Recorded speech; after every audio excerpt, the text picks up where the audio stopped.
has dipped Okay. to like the exact same margin, right?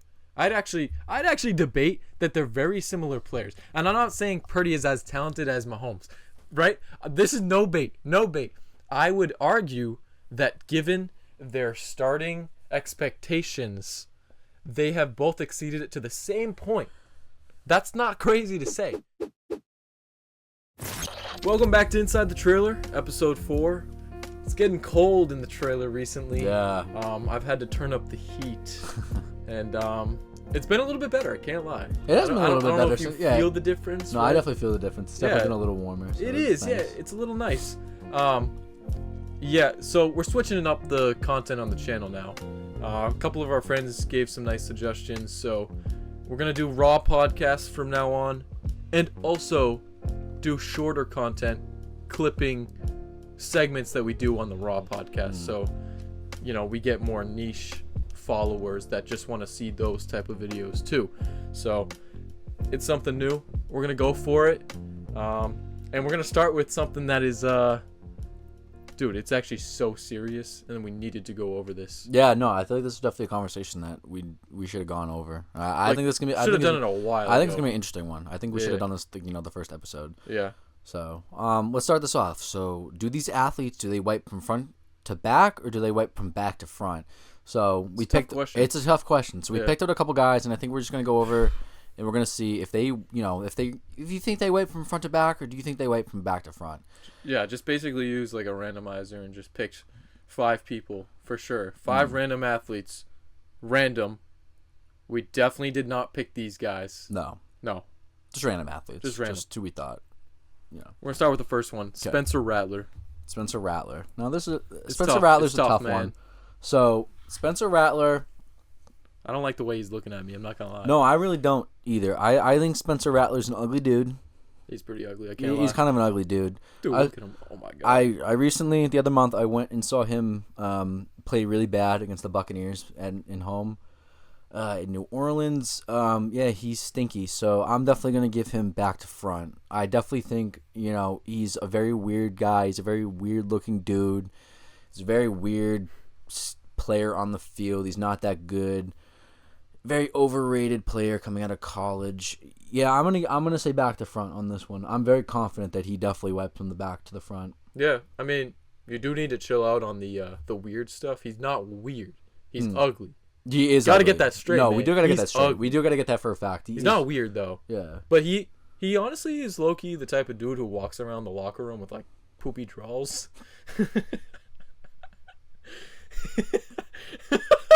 With a big brown stain right down the middle. And you know what? This stupid Spencer Rattler smile is, it's on his face at all times. So it pisses me off. Honestly, it's stupid. I got to give it to him. I feel like he's the type of guy that embraces that. You think he embraces it? Yeah, I mean. Okay. You think he walks around the locker room and is like, yeah, guys, I wipe from the back to the front. Like, there's nothing wrong with that. I mean, the poop might hit my nuts a little bit, but, like, you think. What's wrong? There's nothing wrong with that. What's wrong with that, though? Trust me, man. No, there's nothing wrong with that. There's nothing wrong with that. But I do feel like he's one of the type of guys that is like, he embraces it and maybe he tells people about it. I think that some other people that are on this randomizer that maybe they just like to keep it hidden. They're a little closeted about their back to front. But no, this type of dude, he's the type of dude that embraces it for sure. Yeah, no, I'm gonna agree with you on that one. Let's go to the next one. Anthony Black with the Orlando Magic. Oh, wow. What do you think? What do you think of Anthony? Oh, man. You think he does it from front to back, or you think he does it from back to front? I don't know. He's got nice skin. I can't lie. I'm looking at this picture of Anthony Black. He's got good skin. I mean, it's clear, it's clean, and usually that would kind of like, represent someone who's a front to back wiper. Really? That's what I would usually get. Mm-hmm. I don't know. I feel like he's a clean dude. I'm gonna say he's a front to a back. What about you? Okay, I'm actually gonna disagree with you. I think he looks like a stinky dude. I would not want to hang around with that dude. That's not even true, man. Dude, look at him! Look at Anthony Black and tell me that dude does not wipe from the back to the front. Look at that goofy hair. Dude, look at that stupid grin. Look at that stupid grin he's got on his face. Look at those stupid earrings. Look at the stupid earrings. That's not cool. Nah, dude. Look at him. Anthony Black with a name like that. You stank. He definitely wipes from the back. Honestly, to the front. he embraces it too. Look at him. He's got that weird grin on. He definitely walks around the locker room. He's like, I stink. I wipe from the back to the front. No, man, no. Dude, yes. Yes. No. Yes. You're just anti-glazing him at this point. You're anti-glazing Anthony Black. I'm just keeping it real. I keep it real. He's got clean teeth. He's got clean teeth too. I didn't even mention that. Okay, but I didn't He's say got a he nice wiped. beard. Okay, maybe he brushes his teeth. That's amazing. That's great. So He's a weird dude though. Look at him with the hair. Like it's the hair, man. With the hair like that, you're definitely weird. You're weird, buddy. You definitely wipe from back. It's the style, man. It's a style, but yeah, it's definitely a style to choose if you wipe from the back to the front. Whatever, man. Saquon Barkley. Now that's a clean dude. That's a clean dude. To the day I die, I will say dude. he's a very handsome man. That's a grown, handsome man. Barkley. I know, for real, man. I wish I had those quads. He's got like, oh my god, I didn't even think about that, dude. Quadzilla, bro. What? Something that we're not even taking into account. He is giant quads. So, can he even and reach beneath his quads, bro, or does he have to go from the back? We might need to have a discussion here. You do make a good point. I actually was gonna say front to back. I thought he was just a very normal dude. Front to back is normal. No, that's what I'm saying. I agree with. I think I'm still gonna say that, regardless of the quads, regardless, whatever. Excuse me.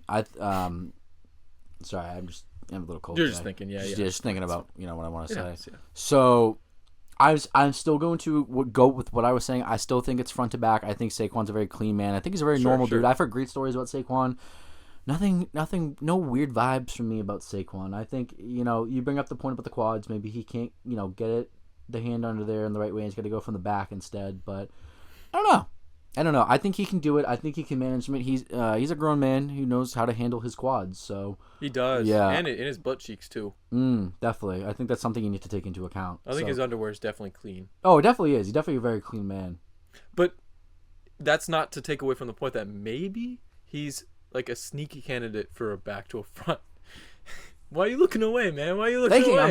I'm thinking. Oh, you're thinking. I'm thinking. We can't forget about that. We can't forget about that here at Inside the Trap. We can't forget about that. But listen, he could be a sneaky candidate in all seriousness. He even leapt over a dude with his butt cheeks first, man. That could translate. I'm just saying. No, you're absolutely right. No, I do agree with you. But I'm definitely gonna say he whips from the front to the back. He's a normal dude. I'm definitely gonna go with that. Okay. Kyle Connor. Oh my God, this dude is ugly. Yeah, this dude is mad ugly. Some ugly dudes on this list, dude. Besides Saquon, look at that neck, dude. I mean, I hate to be disrespectful. You know, damn long neck. Yeah. This is him now. You feel old? This is him grown. Yeah, that's grown actually up. crazy. Yeah. I mean, yeah, he's ugly. I feel like if there was a button right in front of me that said, back to front, the back to front button. I'd be hitting it right now. Now here's the fun thing about Kyle Connor. Excuse me. Oh, he shares your name. He does share my name, so I might have to, give him the benefit of the doubt. Besides the long neck, I'll respect him here. He's got some flow going on. That's bias, bro. But maybe he's a back to a front. He could be, but you also have to. He just be. He smells, man. I don't know, man. We all have that one friend that we all know, and we're thinking of him right now. That he smells, man, and no one wants to be around him. You think that's Kyle? That's Kyle, man. You think that's Kyle? That's Kyle. I don't know, man. He's got a cool smile going on. I'm not gonna hate on that. The only thing I'm gonna hate on is the neck, man. But I'm gonna disagree with you. I'm gonna go front to back. I think Kyle looks like a normal dude. Oh, right, really? I mean, he can definitely I think with the long neck, he can reach down and kind of see what he's working with. You know what I mean? See, what he needs to clean up down there. So I'm definitely gonna go with front to back on Kyle. I definitely think he's working like that. Cap. That's actually cap, man. I caught you sniffing his underwear, and it had green aura with flies. So why are you over here going ahead and saying Kyle Connor? Are we serious? Green right now? aura with flies. That's terrible, man. I caught you. I don't know what he's talking about. I didn't record it, but I caught you, man. Get a load of this guy. Oh, Kevon Looney. Oh my God. Now here's a guy who doesn't wipe back to front. No? And here's a guy who doesn't wipe front to back. He wipes on the inside. And Oh, quite he sticks honestly, his finger in a little bit, with the toilet paper, gives him a nice little floss. dude. Dude, I actually see that. Look at his teeth, bro. Look at dude. Yes, He's got this so that's big... what I'm saying. So like, obviously, he can't keep up with hygiene because look at his teeth. So here's the problem with that, though. It's like you don't keep up with that. Just like you just look at him, man. It doesn't look like he's very well kept. I think he's probably gross. He's probably one of those another dude we have in this conversation where he's just very smelly. He's just gross, man. You just don't hear much. He's good NBA player. Don't get me wrong. Solid NBA player. But solid, bro. Solid. He's good. The only thing solid is the poop that's coming out, bro. I agree. Is it even coming out? Oh, actually, it is. It's definitely coming out. You don't think he goes in and pulls it out? I didn't even think about that. I don't think he pulls it out. I think it does come out, but This is so beyond the point at this point. Front to back or back to front? all right, back to front. Back to front. If he's not doing Back it on to the front. inside, it's back to front. There's no way. Back to front. You telling me Looney wipes regularly? Look at him, man. He probably inspects his toilet paper after he does it, too. Oh, definitely. Like, not even just like, oh, quick look, like, oh, see what we're working with. It's like, oh, we're like, what do we eat for lunch today? Like, let's look. That, and you see, like, a bunch of corn pebbles in there. Dude, after eating some, like, Chipotle or something? Dude, you definitely eat, yeah. Yeah. Yeah. It's probably all up in there. And he probably shows all his friends the toilet paper, I mean, that wouldn't surprise me. He seems like a weird dude again. So I just that feel like wouldn't he would do surprise that. me if he went around to Curry and he was like, hey, look, this Chipotle I ate for lunch and here's some corn. Yeah, Curry's a cool dude, though. He wouldn't expose him. No, I don't think he I'm would. not I gonna don't think he would. I think he'd be like, oh, that's definitely something to say, Kevin, and then just walk away. It's very possible, though. Kevin, we have the... come on. Come on. Yeah. Come on. Get it right. Excuse me. But it's very possible we're saying he's a back to front, and he's actually a really clean dude and a really nice dude. He could be, and I hope he proves me wrong. I hope he really does, and I hope he's a clean, I would like... front to back kind of guy. Yeah. But for now, until I get the facts, I'm gonna go back to front. Yeah, you might need to prove it to us, to Kevon Looney, please. Please, yeah. Let me know, Just Kev. in case. Let me know, Looney. But yeah. I mean, we could definitely go. I feel like we could talk about this for hours. We absolutely could. We could talk about so many dudes, and we could just keep going about these other guys. But I think we need to we need to get off. We need to kind of chill out on that. Yeah. Again, that was something I think we needed to talk about a while ago. I don't know. I'm glad we got to that now, though. I'm glad we got to that. I think that's what the people want. I think that's what the people want to hear. You know what I mean? Yeah, and it's also just been on my mind for weeks. You know, even since the first episode, I was like, oh man, we need to do the wipe front to back video. We did. I'm glad we did it. If this is something that people keep wanting to hear, which I imagine they will, we'll keep doing it and just give us suggestions on guys who to rate. Yeah.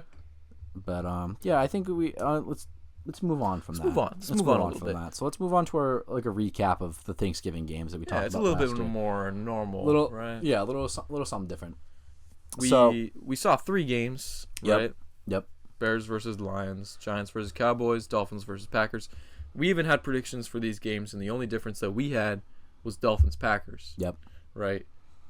Unfortunately, I was wrong. At the end of our episodes, we usually just do a short little game of some sorts.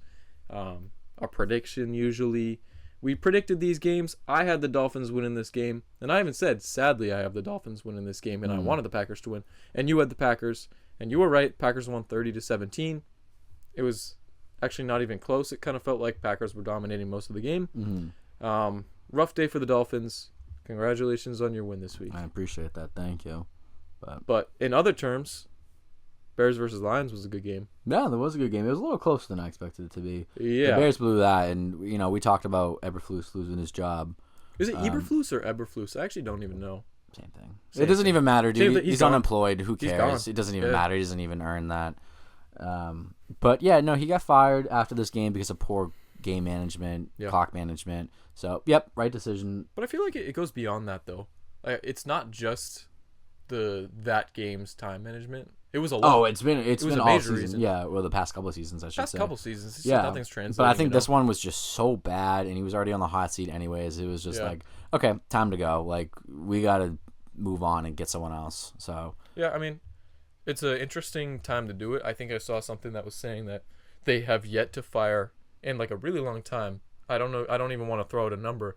they have yet to fire a coach mid-season. Yeah. It's been decades, I think. But sorry, Matt, you were the victim in this scenario, and you're gone. So bye-bye. It's well overdue, it feels like. It definitely was overdue. I think it's going to be interesting to see going forward with the Bears the rest of the season, how they handle this.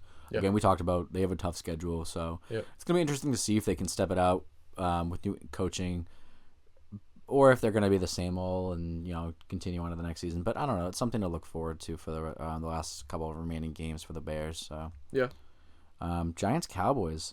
So do we think this was a sleeper snooze fest that we thought it was going to be? Yeah. Watching the game. I remember talking about it and saying that we were both in agreement that this could be the game that we take a nap for. Yeah.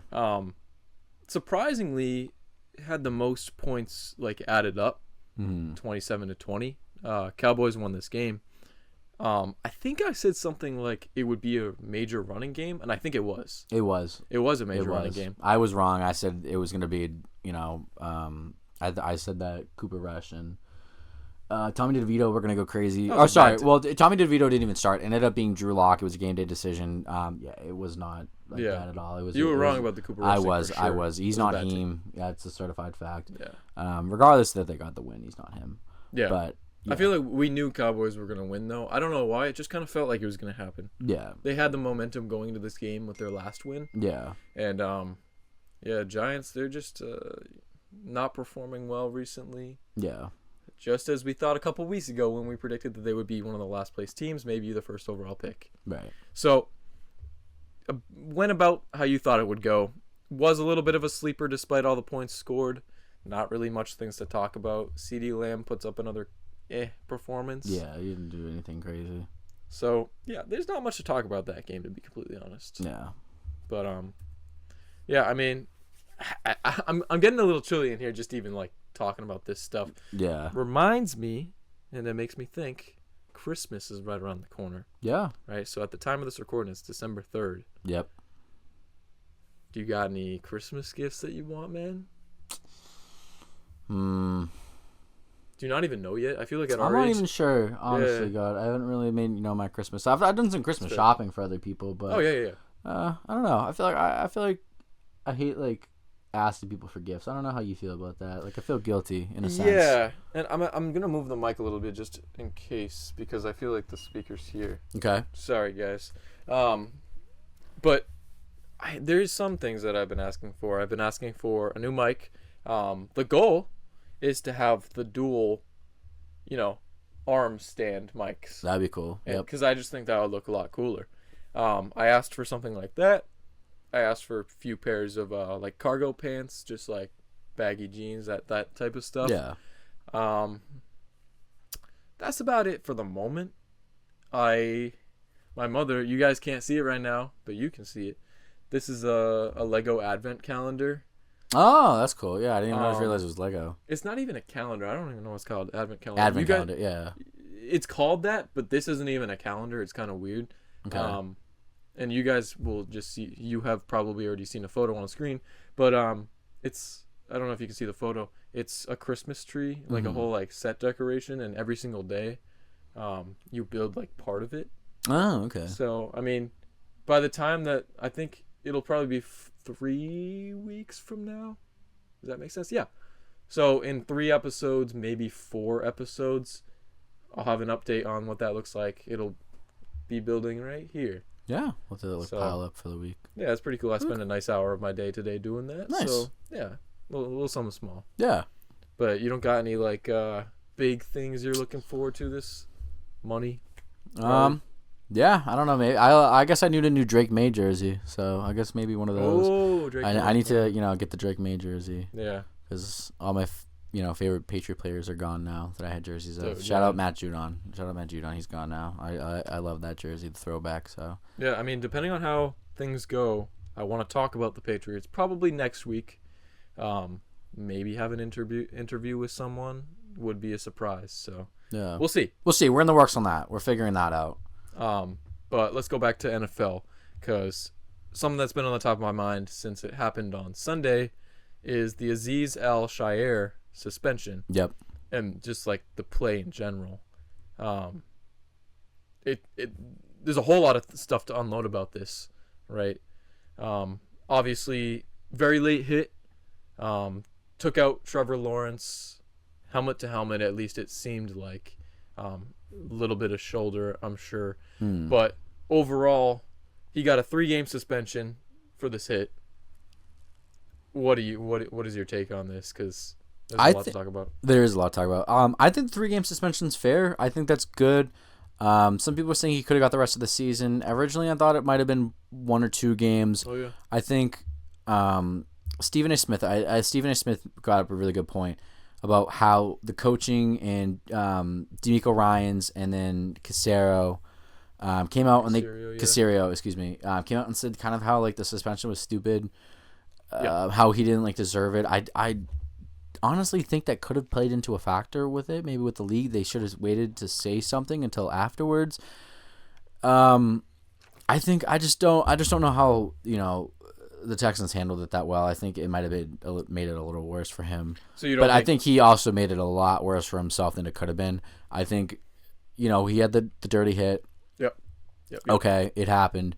But the problem was afterwards is he would not leave the field. He stayed on the field. He was instigating fights. He kept going after players, kept throwing up his hands to all confused as to, why he's being kicked out, why everyone's trying to, go fight him and stuff. So I think that has another thing to do with it is that, on the field it seemed like he couldn't take accountability. Yeah. You go back afterwards, I believe yesterday he comes up with an apology. It seemed like a very sincere apology, types it on the notes app, puts that out there, saying, you know what I mean, that it just kind of caught up in the moment. He didn't realize it. But you watch the play back, and it's like Trevor gave himself up a good 5, almost 10 yards before, he even came near him. Trevor slides. You see Trevor starting to slide, and then that's when Azeez starts going down for the hit. Like, and I think the problem too is that he's a repeat offender, and that's why I can't really give him the benefit of the doubt with this apology, and I can't give him the benefit of the doubt with I got caught up in the moment and I started too late, with the hit. Yeah. I don't know. I had this graphic pulled up I want to go over real quick about him being a repeat offender. Sure. We'll start from September 2023. Okay. Roughing the passer versus New Orleans gets fined almost $14,000. Next year, November 2000, or sorry, a couple months later, November 2023, face mask versus Tampa Bay, almost $11,000. In that game, he had the chokehold on Brady. Excuse me, not last year, but another 2 years ago when he was on the 49ers, I'm thinking of specifically. But he had that dirty play where he went to go sack Brady, and instead of wrapping him around, he went and grabbed him right by the neck. And Brady even went up to the ref and was like, dude, he's grabbing me by the neck. But nothing happened out of that. Then we go and jump forward to a year. We go to September. He's got three hefty fines this year. Just this year. This season. In the span of what? Less than 3 months? Yeah. So September, the fighting versus Chicago, he had the late hit. The sideline comes running after Azeez, and then he throws the punch. Punches throw, tensions rise. It was dumb. He gets fined almost $12,000 for that. We go back to last month in November. He had the late hit on Tony Pollard. Fined just a little over $11,000. Yeah. Tony was already out of bounds, way out of bounds. He comes in, hits the big hit, completely unnecessary. And then obviously we go back to the weekend, the hit versus Trevor Lawrence. Now he's getting 3 games. Yeah. Again, repeat offender, and I think that's probably part of the cause. He's getting 3 games versus maybe 1 or 2, but I don't know. It was a dirty play. It was a dirty play for someone who's a repeat offender, but there's some things that I want to kind of unload and ask you questions on, because genuinely it's something that like I don't know, and one of them being is I didn't know a coach's comment about. And we'll go over some of the coach comments too. We kind of dipped into it, but there's more. So D'Amico Ryans can say something, and you think that can affect his suspension length? Like it can make it go from 2 to 3? Like, I wouldn't say that the NFL is like, oh, just because he said that, we're gonna raise it. But I think it's just the fact that, like, they're realizing that he's not going to take accountability still. Like, the coaches even won't let it, like, they're not making him take accountability. I think it's just kind of like they need to set a precedent. Okay, and, that makes sense. And say, like, okay, like, you're going to do this and you're not going to take accountability. Like, you're a repeat offender. Like, we're going to start, dropping down more than just fines. We're going to start doing suspensions, and it's not going to be just one game. It's going to be 3 now. And the Texans are a team that are going to be competing for the playoff spot. Yep. And, these next 3 games are going to be big for them. So, to be fair, though, and you said this, he did release that statement saying, apologizing, saying his take on it, which was, just about what I expected him to say is it was, I didn't see it coming before it was too late, and I didn't see he was sliding. I didn't mean it. All that gibberish. Whether or not we think that's actually how it went, that's what he said. Yeah. So he's taking some sort of accountability, but what does accountability mean when this is his 5th, it means crazy nothing. act? I don't think it means anything. I don't think it means anything. Although, again, like, the apology did seem sincere, but it did. At the end of the day, it's just like, you do, like, even just this season, you've had 3 offenses. You threw a punch, you had the late hit, and you tried knocking out Trevor Lawrence with the forearm. That you came in with the WWE move. You hit him with the friggin' AJ Styles phenomenal forearm. Like, man, your apology means nothing. So he gets 3. The league says this is enough. We got to crack down on first of all, these type of hits happen too often. It feels like there's at least 2, maybe 1 or 2 every season where a quarterback gets kind of laid out helmet to helmet contact on a late slide, and concussion earlier this year, obviously Tua. So the league is using this Azeez situation and saying, this is what's going to happen if you do something like this. At least that's the way I take it. Right. You know what I mean? And I feel like the league giving 3 games is actually not like, it's fair, but also it could have been the rest of the season. It could have been, which is only 4 more games. I think he could have gotten the rest of the season if you actually went directly with the helmet instead of just the forearm. Right. I think he got lucky that part of it was the forearm. He got so lucky. I think if it was directly helmet to helmet, done. He's done for the season. Yeah. Because it was already late. Everybody knows it was an extremely late call. Yeah. Or late hit. Excuse me. I'm sorry, but even if you came in directly with the helmet, yeah. Goodbye. Good luck. I do think it's very interesting that the coach and Nick Caserio, the GM, kind of, were behind Azeez's back and saying that they were going to stand with him, like that. It wasn't completely on him. D'Amico Ryan's even saying that he thinks it was partly in fault Azeez and Trevor Lawrence. Yeah, don't throw Trevor's name like that, man. He gave himself up. He gave himself up. But what else did you want him to do? The thing is, his stance is that these quarterbacks are sliding late, taking advantage of the rule because they know that it could be a suspension or it could be a penalty that would favor their team. I don't agree with that. Right. But I think it's a very interesting stance that I have not heard anybody talk about to this point. Sure, you can make that case for other times, but it's just like we're talking about like right now with Trevor. It's like, dude, me and D'Amico must have been watching 2 different games, man. Because must have been, yeah. Trevor gave himself up at least a good 5 yards early. Like, it was not like a late slide where he was trying to bait Azeez into hitting him. Absolutely not. He gave himself up. Yeah, he was not expecting the hit. It was just a dirty hit. Yeah. I understand, wanting to stand by your players, not going against them or whatever. It causes turmoil in the locker room, sure, but like, you can't. I don't think you can condone that. Yeah, like, no, I agree. I don't think you can not condone it, but I don't think you can just like be like, oh, that's fine. Like, you know what I mean? It's part of the game or whatever. Like, I understand hard hitting, but like, this isn't one of those times, man. For sure. He also said that the Jaguars overreacted to the hit, which is a whole nother thing. Like, obviously, the Jaguars players are going to stand for their quarterback. Yeah, it's their franchise quarterback. Yeah. Like, obviously, they're going to do that. D'Amico Ryan's like, you sound like a fool. You absolutely sounded like a fool saying that, and I respect the Jaguars player trying to go right after Azeez and Azeez understood it too. Up. He said it in his apology. Right. So, but it's just like, again, like, he kept like instigating, he kept yelling, he kept trying to like instigate fights.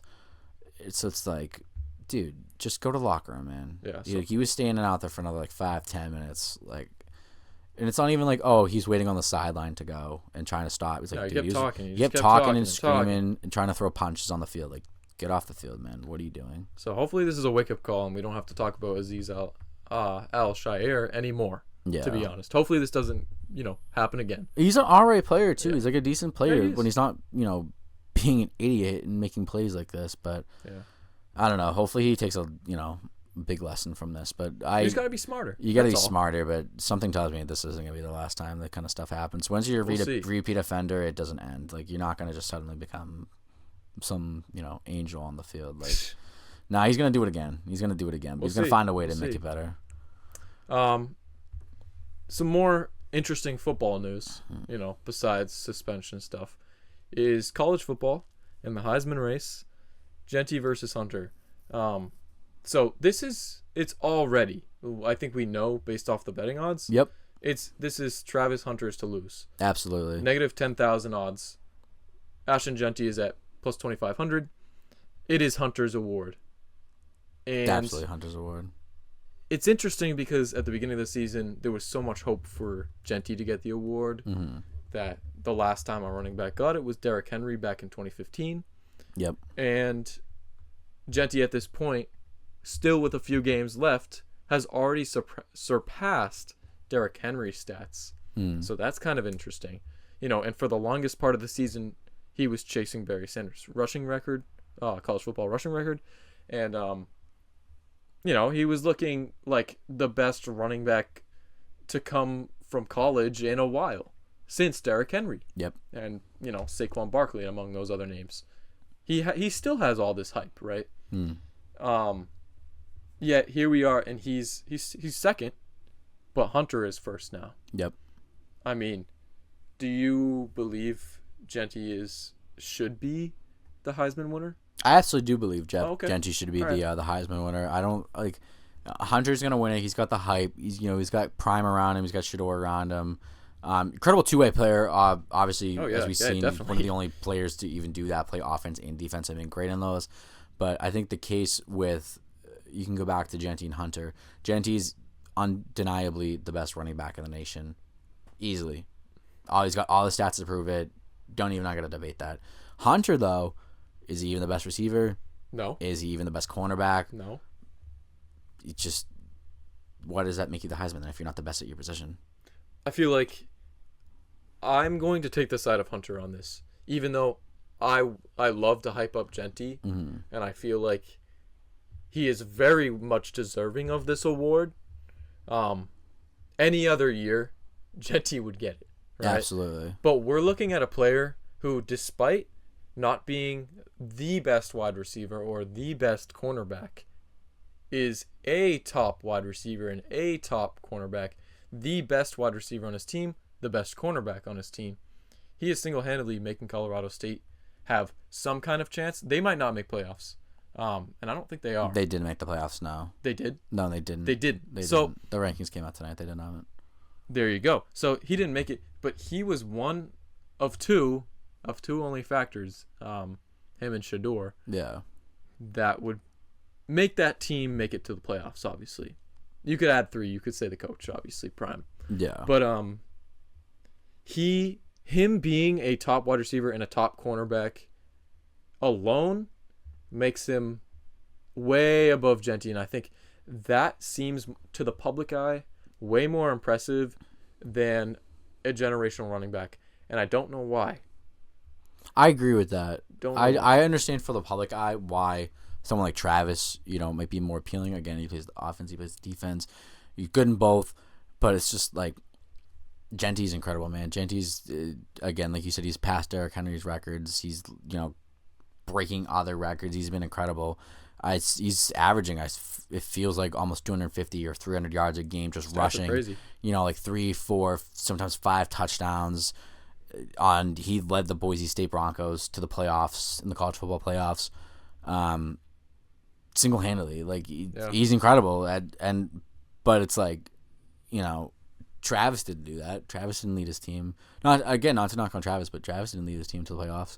But I don't know. I do think that Travis is, incredible talent. I think he definitely should be in the Heisman consideration, but I think how can you not look at Jeanty and be like, that's not the Heisman? He's almost got 2,300 yards, 28 TDs on the season, man. Like, stats are nice. I'm not even like, he's incredible.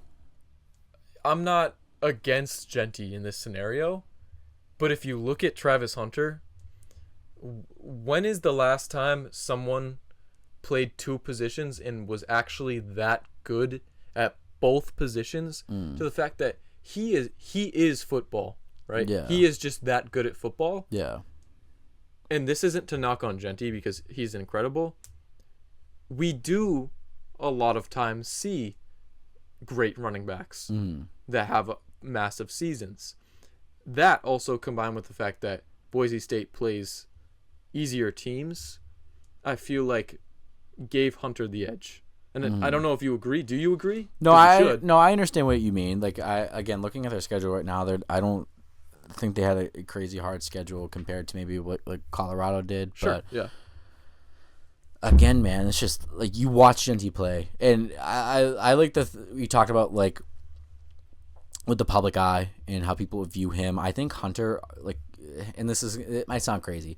Hunter on the field hits the Heisman pose.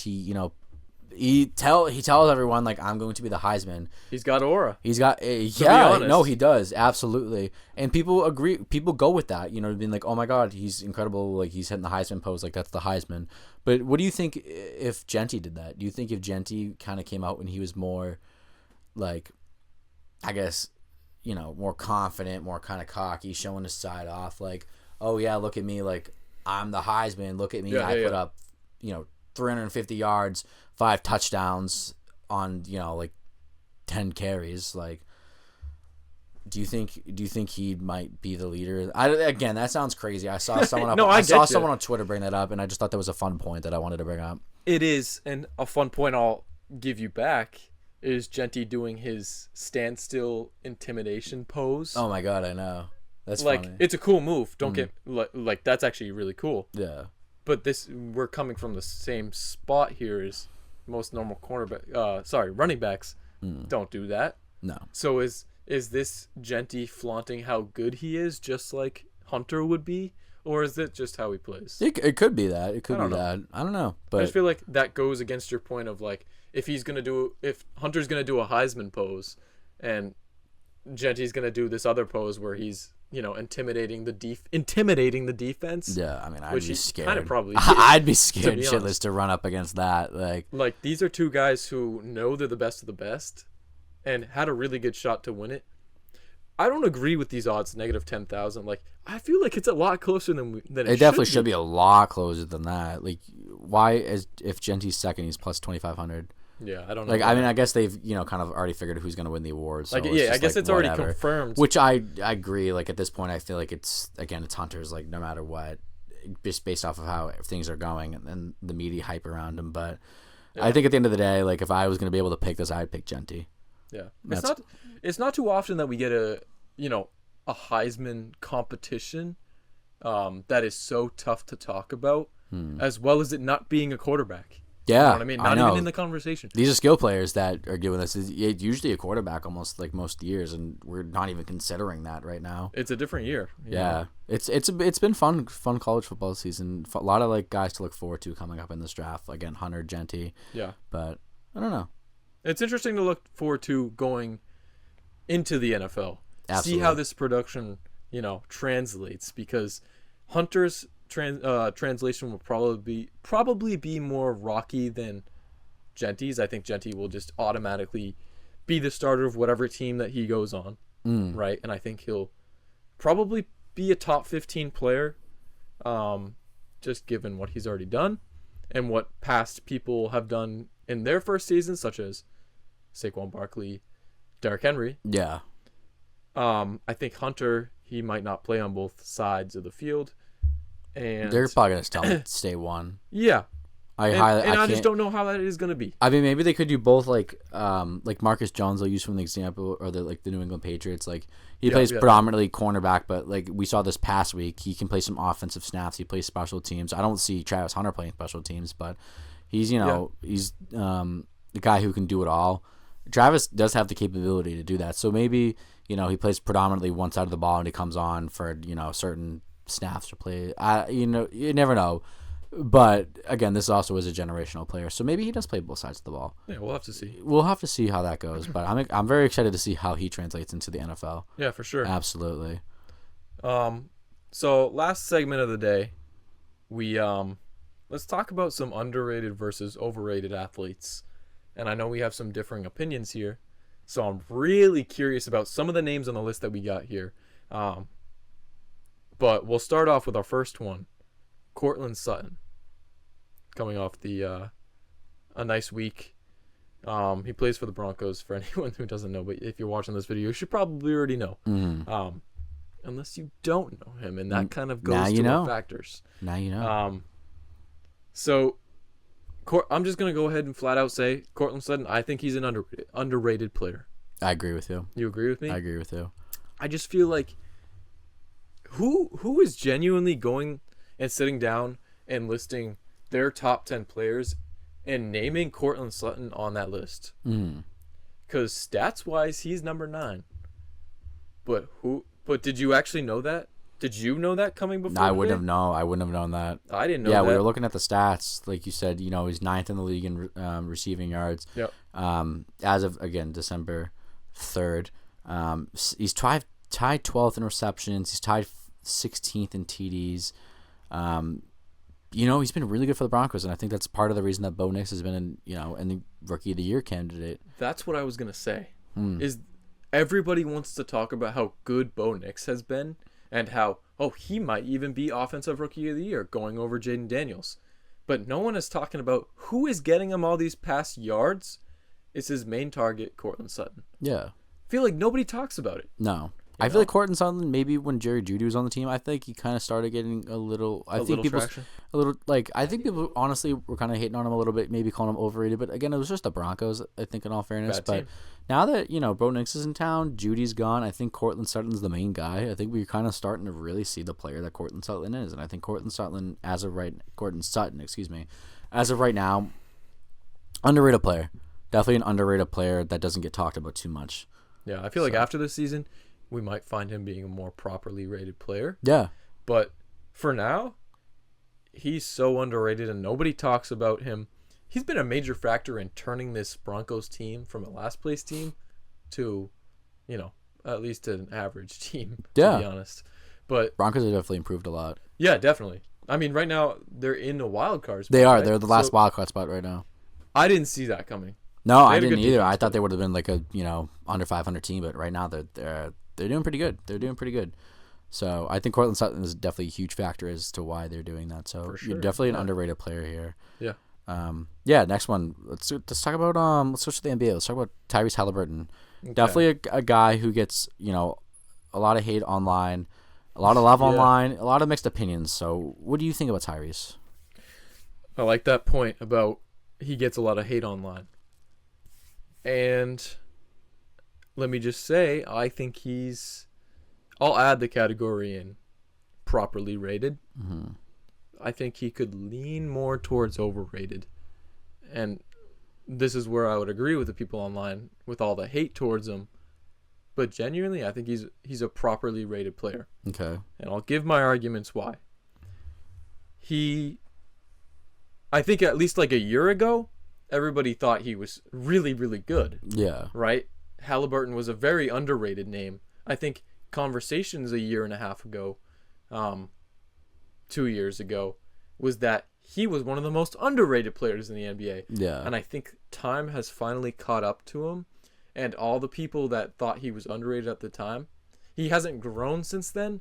And he's actually gotten statistically a little bit worse. And so you made all those people who thought he was so underrated flip on him and think he's now overrated. But this is why I'm trying to say that he's properly rated. 2/overrated is because he hasn't changed too much. He's just like inconsistent, in my opinion. He puts up, decently high scoring games sometimes. Like literally, today he put up 30 points. He was 85% on free throws, 44% from threes. 62% from the field. Very average game. This is what I expect him to be. And some games he puts up 8 points, and he does nothing. Right. So the inconsistency is there, and I can understand why he'd be overrated. But this is also just the same guy. You know what I mean? Right. This is the same guy. I think Tyrese is like it. He's very interesting because you look at the stats. He's 59th as of right now, points per game. Mm-hmm. But he's also 6th in assists per game. He's got 8.6 as of right now. So I think, I think part of the reason that he became very overrated to a lot of the public eye was because he wasn't scoring the ball. He wasn't, for being the point guard, he wasn't getting a lot of points. But he has those nights, like we said, where you can drop 8 or you can drop 30. Very, very interesting player because he was kind of starting to become into like a bona fide superstar role, and people were starting to think like, oh, he's that guy that can lead the Pacers. Part of me wants to say he's underrated now because he was getting overrated, and he's still an incredible player. Like I said, he's 6th in the league in assists. He's good on the defense. He's a big dude, but again, it's just the inconsistencies on the scoring level for your starting point guard. Even I guess he's dishing it out, but yeah, I don't know. For someone that's supposed to be a superstar, he's not really though.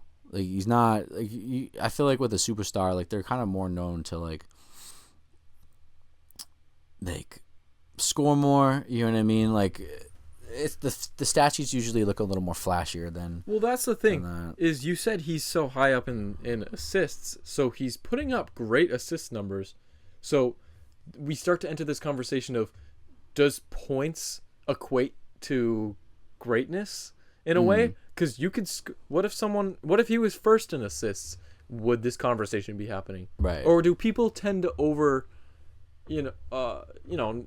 overrate assists in other categories such as blocks and steals? Because I consider those part of the game. You're playing as a role player, so if that's who you are, then that's who you are. You could be the best in that category. Yeah. But I feel like people often will just single out points and be like, do they put up points? Yes or no? Yeah. If you don't, then you don't like actually like kind of look at the rest and how he's impacting the court and impacting the play. But so what? I guess I don't know what you're trying to say. Are you underrated? Or are you proper? Tough. I kind of like the proper rating, but if we're gonna pick one, I'll go underrated. I think he catches too much slack to say that he's overrated. Like I think he's a very underrated player. I feel like he's an incredible player. I think it'd be disrespectful to him to say that he's overrated. So again, he's an incredible passer. He makes plays for other players, and those are the nights that he might not score as much, but he has those nights that we've seen that he can score. So yeah, in the end, I'll say underrated. I will go underrated. That's interesting. I mean, I didn't expect that. I feel like I could go either way. It's just so tough. I will go underrated though. If you're gonna go under, that's fine. I will say though, he definitely has dipped from last season's production. No, absolutely with the scoring, he absolutely has. But I guess it's fair to just say he's underrated because people are overrating him. Right. You know what I mean? So I don't know. That's an interesting take. I didn't really think about that, but I would go proper to leaning towards overrated just because of the stuff that we already talked about. Okay. Next up, we got a goalie here from the NHL, Joonas Korpisalo. Yeah. This is a guy that we know pretty well. Absolutely. Bruins goalie, backup goalie, is having a great year. He is 9th in points, he's 9th ranked out of goaltenders for goals against average after tonight, 2.39. Yeah.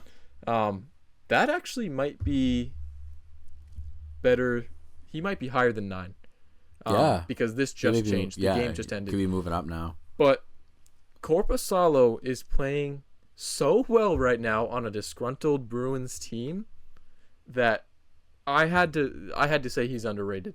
I absolutely agree with you. Absolutely underrated. You agree, yeah? I think going into the Olmark trade, I think a lot of people said, Korpisalo is not a good goalie. The Bruins got screwed. Like, they're going to be hurting a lot. And obviously, we've seen Swayman get more of the action. But Korpisalo in the games that he's been playing, he's won 6 out of the 10.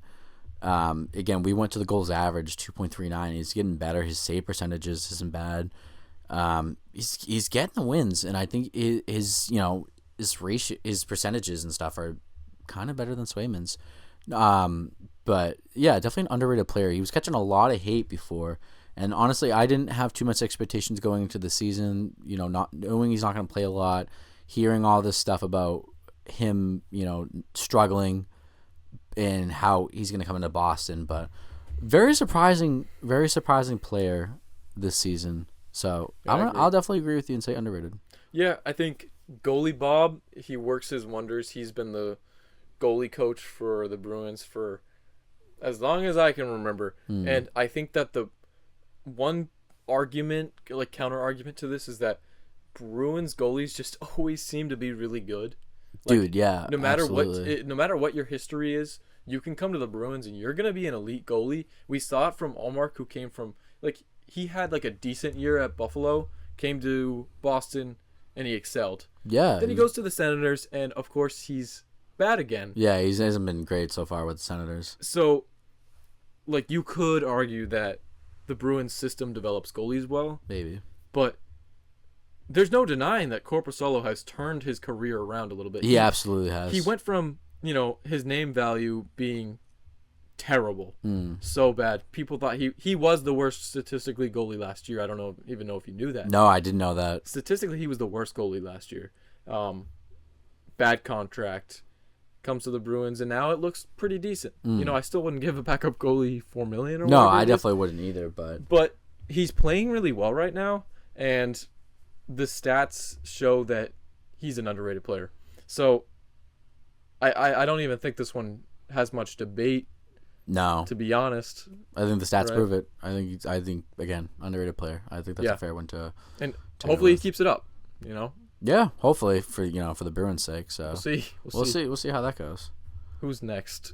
We got Brock Purdy next. This is a good one. This is a fun one because I think a lot of people have different takes on this online. But I want you to start out. I want to hear what you have to say about Mr. Purdy. Mr. Purdy, the 49ers quarterback, I would like to say, is properly rated / still underrated. And this dude right here is going to hate that. And I know you are. And that's why, before I even go into why I think he's properly rated / underrated, I got to hear what you think, man. Brock Purdy is the most underrated. You think he's underrated now? Oh, that's good. God. That's good. Brock Purdy. Let me try again. Okay. Brock Purdy is the most overrated player in all of professional sports. That's just a performance. All of professional sports. He is so overrated. It pisses. Go ahead. It pisses. It grinds my gears. Grinds my gears to hear all the love that he gets.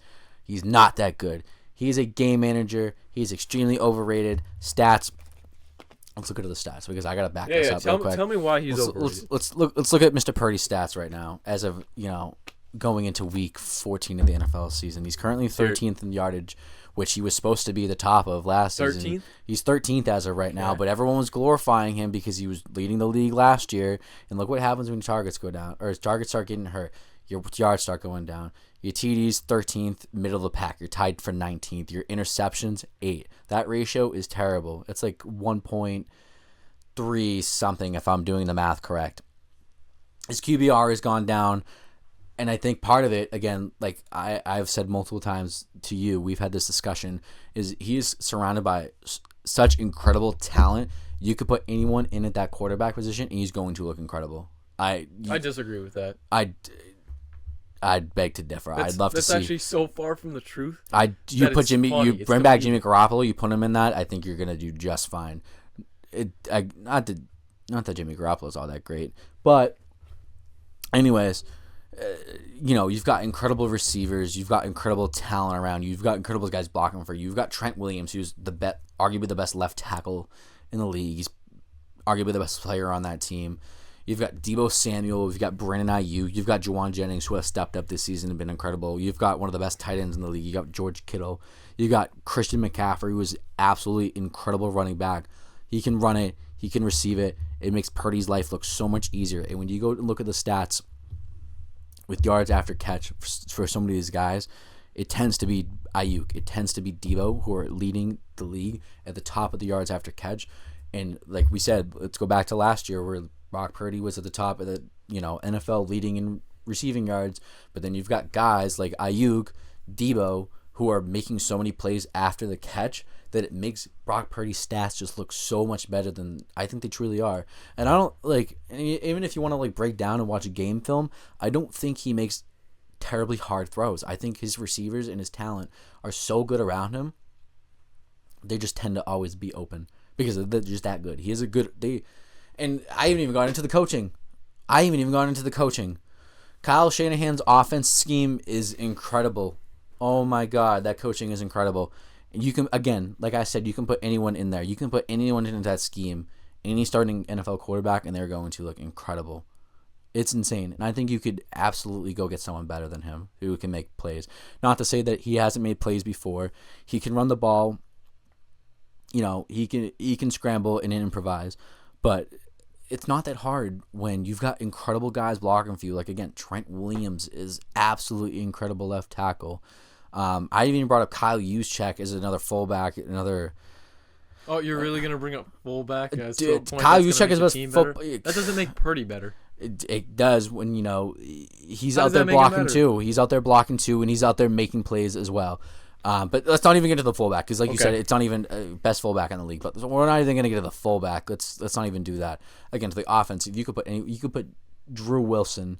You could put Connor Sakoch in at quarterback. I'm name dropping everyone. You could. I don't even know. You could put your grandmother. Look, and I think they're going to be good in that offense. Okay. I'll stop for a second. I just want to hear what you gotta say. Yeah. So I'll just bring up a point because I'm curious. This is more of a Q&A right now. Okay. Do you think that Patrick Mahomes is a good quarterback? I feel like this is an easy answer. That's an obvious yes. Obviously. Patrick Mahomes is in the exact same situation that Purdy is in, right? Statistically, both having a down year, right? Would you agree with that take? Yeah. Statistically, both injury-plagued teams and their QB play has dipped to the exact same margin, right? I'd actually debate that they're very similar players. And I'm not saying Purdy is as talented as Mahomes. Right? This is no bait. I would argue that given their starting expectations, they have both exceeded it to the same point. That's not crazy to say. And Patrick Mahomes is way more talented than Purdy. Do not get me wrong. Why are you over there shaking your head? Don't ever disrespect Patrick Mahomes by bringing up a sorry-ass quarterback like Brock Purdy into that conversation. Well, that's not what I'm trying to say. I'm trying to say that's disrespectful. Injuries plague a team, and well, look at what happened. Both quarterbacks' production dips, so you can't even point to stats this year because you have Ayuk out, you had Christian McCaffrey out, and now he's out again, and then you have a lot of defensive pieces out, so Purdy's on the field even more. Not to mention that the bad matchups that the 49ers have. I'm not over here going to go ahead and blame Purdy for having a worse season. That's just the way I look at it. Okay, but he's supposed to be a good quarterback, though. So he is a good quarterback. Okay, so then you said he was 13 in what passing yards? Yeah, but he was supposed to be so good that he was at the top of the NFL because he was so good. And well, Deebo Samuel was also injured for a couple of games. Deebo Samuel had bad games. He is not even at the same production. The guys that he's throwing to, I guess you could give him Kittle. But Kittle was injured at the beginning of the year too. You're really going to say that Juwan Jennings is the best producing player on the team, and that's his favorite target right now? It is, but that doesn't make the team better. Juwan Jennings wouldn't be the wide receiver one on 25 other teams. He wouldn't. Maybe more. No, he wouldn't. He absolutely wouldn't. He probably wouldn't be even the wide receiver in two on most teams. And it goes back again. I'll talk about it's the offensive scheme. It's the Kyle Shanahan offense. It's the West Coast offense. I think that's why we see guys like Juwan Jennings who have come into this offense and look incredible. Not to knock on Brent Ayuk, not to knock on Kittle, Samuel, CMC, because those are the guys who make the offense. But it's the same thing where it's the quarterback just looks good because of the coaching, and I agree with that. I hate it when I hear people bring up Tom Brady. I hate it. Do never Never put those two men in the same sentence as one Purdy time. and Tom? Never discuss Purdy and Tom. Is anyone doing that? Yeah, because they were saying they were both overrated quarterbacks, game managers. That's stupid. Good play. Well, okay, so you're in favor of saying if you're gonna compare, if you think people that are comparing them to as bad players, aren't you basically saying the reverse effect? Because you obviously think Tom Brady's a good player, so you obviously think Purdy's a good player. No, but Purdy's not though. That's so the you problem. don't think they compare at all? No, I that's what pisses me off is that I think they somewhat compare. The only thing that they can compare is that they were late round draft pick, not super athletic, and they get called game managers. That's the only thing, and they're white. That's the only compared, and absolutely not. That's disrespectful. I hate seeing those takes. Well, Tom Brady shouldn't even be in the same it's terrible, man. I hate that conversation with Purdy, underrated just like Tom and don't ever. I have a couple quick things before we move on. First of all, Purdy won a Super Bowl. No, he didn't. He made it to the Super Bowl. That's what I meant to say. He made it to the Super Bowl, and that is more than most other quarterbacks. Second of all, he came in with the most low expectations you could. He was drafted as the last player in the draft. Did you think, coming out of that, Purdy would be up to even this point? I didn't even know who he was. I didn't even know who he was then. He shouldn't be I guess the 49ers will roll with it. But he got lucky to be thrown into the starters because, Garoppolo went down and they needed someone else to come in. And he performed so well. They had no one because they were so injury ridden with quarterbacks. It has to be Purdy. And Kyle Shanahan knew at that moment that he would be the future quarterback. He knew at that moment. There was no reason to get a new quarterback. Yes. Purdy, the Mr. Irrelevant, was the future quarterback for this team. Yeah, it's fine because when you have a guy that is competent and he's played football before. Again, you can take another undrafted guy, put him in that situation, and they're going to be fine.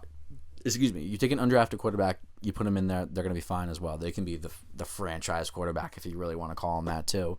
It doesn't matter. Well, that's why it's the Shanahan offense. It's the Shanahan offense that makes Purdy look good. I think you could take another quarterback and you can put him in. They're going to look just as good, if not better.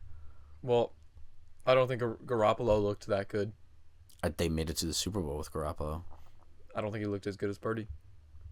Yeah, I think they looked about the same. I mean, maybe Purdy's better than Garoppolo, but that's not really saying much. Well, that's why I think he's properly rated. I think he is who he is. He's a good quarterback who fits his team's scheme. I think Jimmy Garoppolo was off like a game manager as well, though, and I think that's a whole nother story. That's another.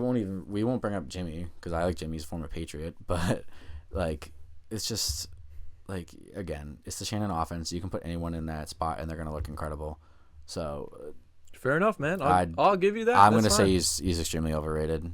Let's go to our fifth one because the Purdy one was a long discussion. Kyrie Irving, what do you got for that? Kyrie Irving, and maybe this is me just being a salty Celtics fan, from years ago, but I'm going to say he's overrated. I think Kyrie, you look at some of the stats, he averages about 25 a game. That's 14th in the league. Pretty good. He's not really, he's like 31st in assists as of right now. He averages 5.6. It's not terrible. Yep. His field goal percentage, 50%. It's not terrible. But I think the problem with Kyrie isn't necessarily. Well, here's the problem is because we're talking about overrated, underrated, and maybe we're just talking about play style. I think he has a good play style, but at the same time, I think the problem is he's so egotistical that his shooting percentages are just not good because he thinks he needs to be in control of the ball. He needs to be the one leading the team. He's been dysfunctional, the past 5, 6, 7, 8 seasons. He goes from Cleveland to Boston, tells Boston he's going to resign, and the next offseason he leaves, goes off on his tangent, goes to Brooklyn, extremely disrespectful to Boston, and then Brooklyn, it gets even worse. You know what I mean? That's the COVID year. He doesn't even play. He has troubles with the team. He ends up leaving, and now we're here. I'll flash forward, and now we're in Dallas. He's playing pretty good in Dallas. He made it to the NBA Finals.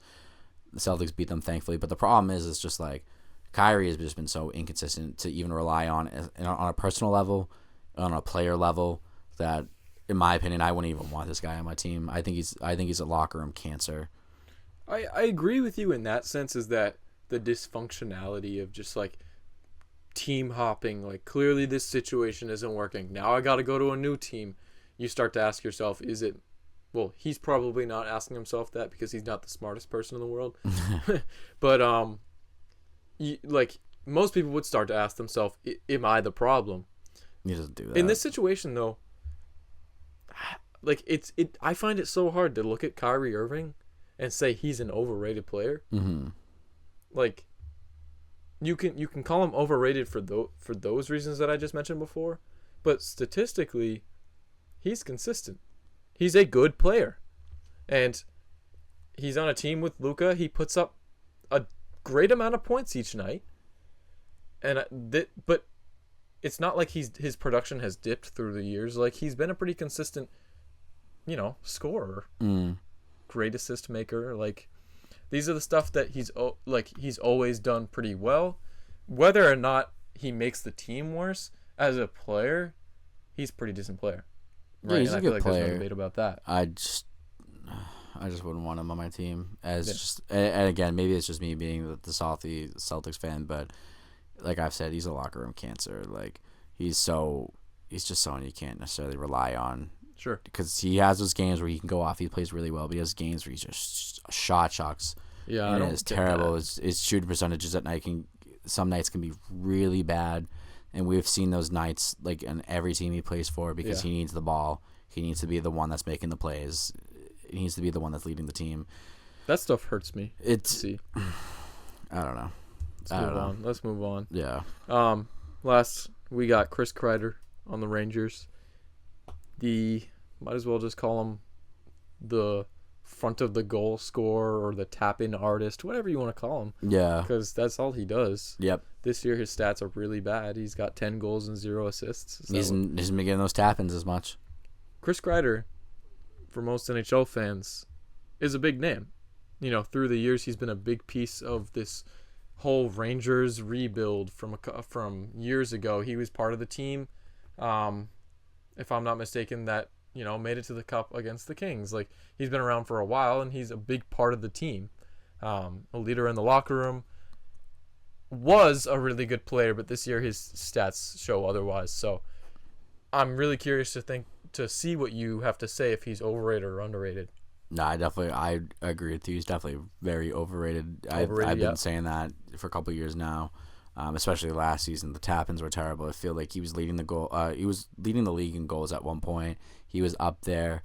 Most of them were just lucky tap-ins, man. Was he actually? I didn't even know that. I think he was at the top.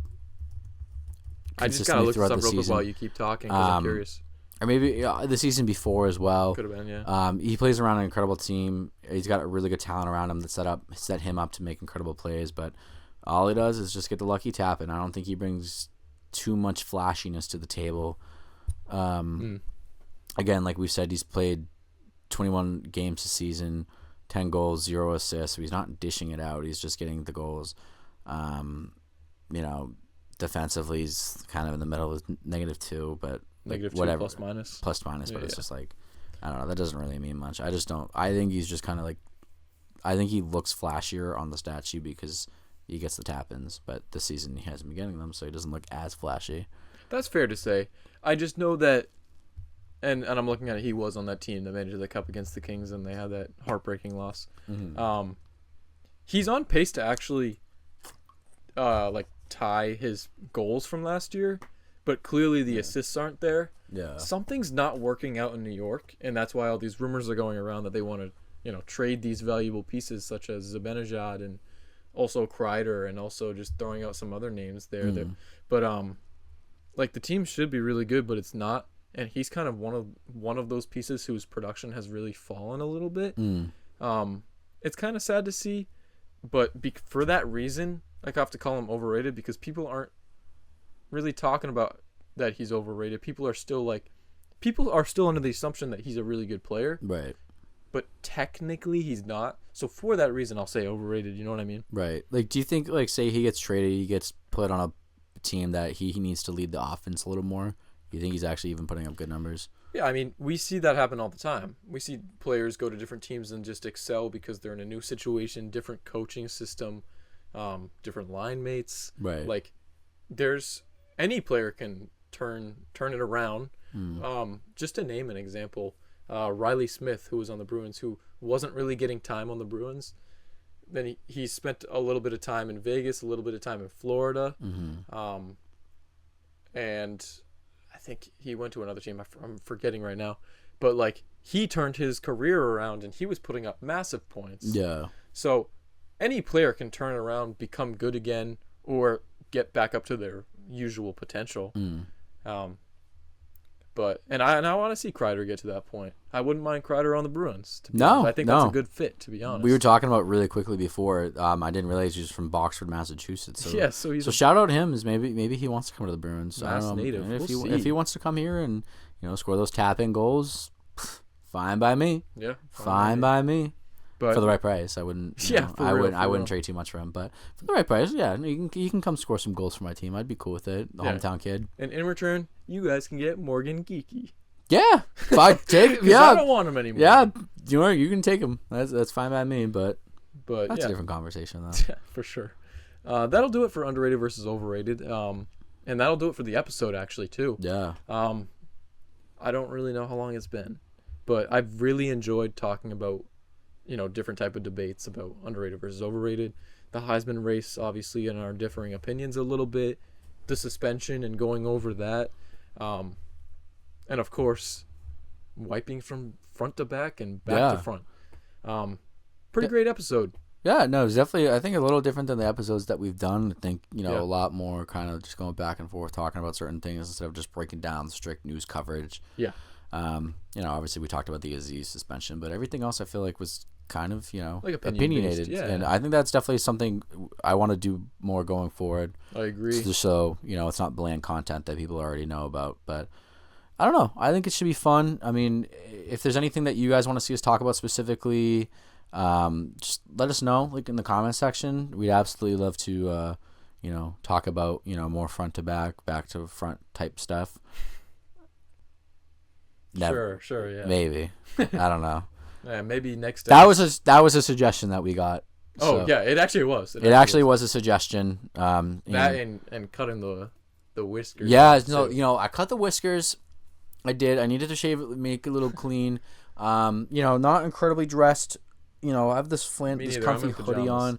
I got a comment a couple weeks ago saying that I need to up my dressing, my style. Pink suit coming soon. If I know I gotta bring back the Mueller pink suit. Maybe I'll get a pink suit. Yeah, that'd be kind of cool. Maybe we'll have a day where we wear colored suits or something. Yeah, like something. That. I don't know because I need to prove this to the fans. I need to prove to the fans that I don't just wear hoodies. You know what I mean? I can wear other stuff, and I shave. I'm not great with it, but we're figuring that out. Yeah, I need to be a little more consistent with that. You're just catching me on off days. Yeah, I promise I don't let it grow too much. And maybe next week you'll have some Christmas ideas, man, because I need to hear them. I know. I gotta make a list. I gotta make a list of stuff that I want. You on the nice list this year? I think so. Yeah. Okay. I think I've been pretty nice. No, I think you've been good. I think we've both been good. Yeah. I don't know. It should be fun. I'm excited for Christmas coming up in a couple weeks. Yeah, me too. But yeah, as we get closer, we'll also get a little bit more festive too. Maybe. Yeah, absolutely. Maybe we'll see some tinsel or. Maybe a little tiny tree or something like that. Maybe a little mistletoe right here. Oh, and right here too. Yeah. I don't know. We'll get a little more festive as the couple weeks come on, and maybe we'll have some like Christmas inspired like games or segments or something. I don't know. I'm excited. I love this. Yeah. Season. No, it's a good joyful season. So yeah. I'm excited to see. Season to be merry. Absolutely. If you enjoyed this episode, please leave a like, comment down below, and subscribe for more content. As we talked about previously, we'll have more shorter content for every single one of these segments. So yeah, stay tuned for that. And we'll see you in the next one.